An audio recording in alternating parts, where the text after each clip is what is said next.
Welcome to The Big Idea. I'm your host, Faith Lark.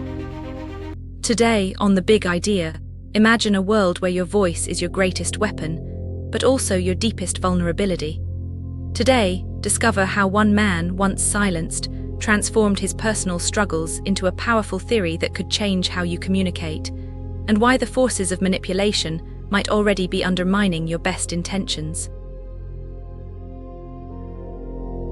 In the dimly lit lecture hall of Frankfurt University, a young professor stands motionless before his audience. His hands grip the podium, knuckles white with tension. The words he needs hover just beyond reach, trapped behind the physical barrier of a cleft palate that has shaped his relationship with speech since birth. This is Jürgen Habermas in 1961, and his struggle with communication will spark a revolution in how we understand human dialogue. You might think a philosopher's story begins in books, but Habermas's journey started in the thunderous rallies of Nazi Germany.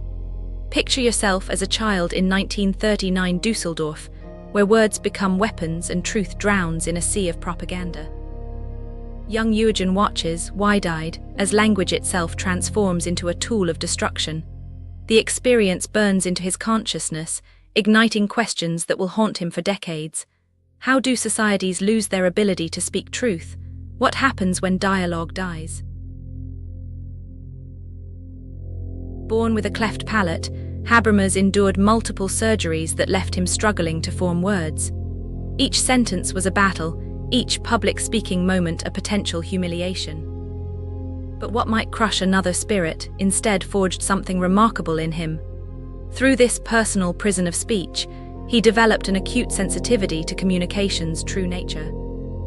You see, when every word costs effort, you learn their precise value. Post-war Germany lay in physical and moral ruins. Teenage Habermas walks these broken streets, witnessing the Nuremberg trials unfold.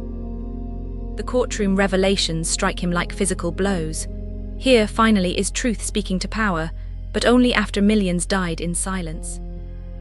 He realizes that democracy's survival depends not on force, but on something more fundamental: our ability to speak, to listen, to reach understanding through words. At the Frankfurt School, surrounded by brilliant minds scarred by fascism's rise, Habermas begins formulating his response to humanity's communicative crisis. But his ideas face immediate resistance. Senior academics dismiss his focus on dialogue as naive.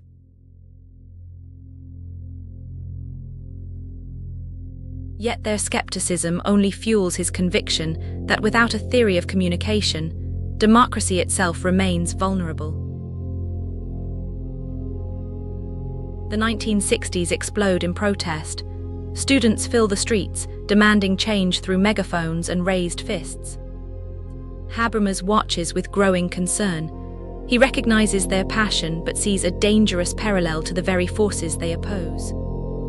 Both sides shout, neither listens. In this crucible of conflict, he begins crafting his masterwork, the theory of communicative action. Its central question speaks directly to our time. How can we move beyond mere strategic communication, where words serve only to manipulate, toward genuine understanding? If you're enjoying The Big Idea, please like, subscribe, and scan the QR code for our free 7-day email course, Mental Models Mastery. Learn to make better decisions and think like Einstein, Da Vinci, and Socrates. Now back to the episode. In his groundbreaking work, Habermas introduces a radical idea: the ideal speech situation. Imagine a space where power dynamics dissolve, where only the strength of better arguments prevails. It sounds utopian, yet he insists this concept isn't merely theoretical. It's the hidden standard against which we measure every conversation, every debate, every attempt at understanding. His theory strikes a nerve. Critics attack from all sides. Conservatives label him dangerous, radicals dismiss him as too moderate. But Habermas persists, refining his ideas through decades of debate. He argues that genuine communication requires more than just speaking rights. It demands what he calls communicative competence, the ability to engage in dialogue aimed at mutual understanding rather than strategic victory. Fast forward to today, social media algorithms amplify outrage, echo chambers deepen, political discourse devolves into tribal warfare. You might recognize these patterns from Habermas's warnings decades ago. The tools have changed, but the fundamental challenge remains. How do we restore genuine dialogue in a world built for monologue? Success brings its own burdens. As Habermas gains international recognition, he faces a painful irony. The more people discuss his theories, the more he sees them misused, reduced to academic jargon rather than practiced as living philosophy.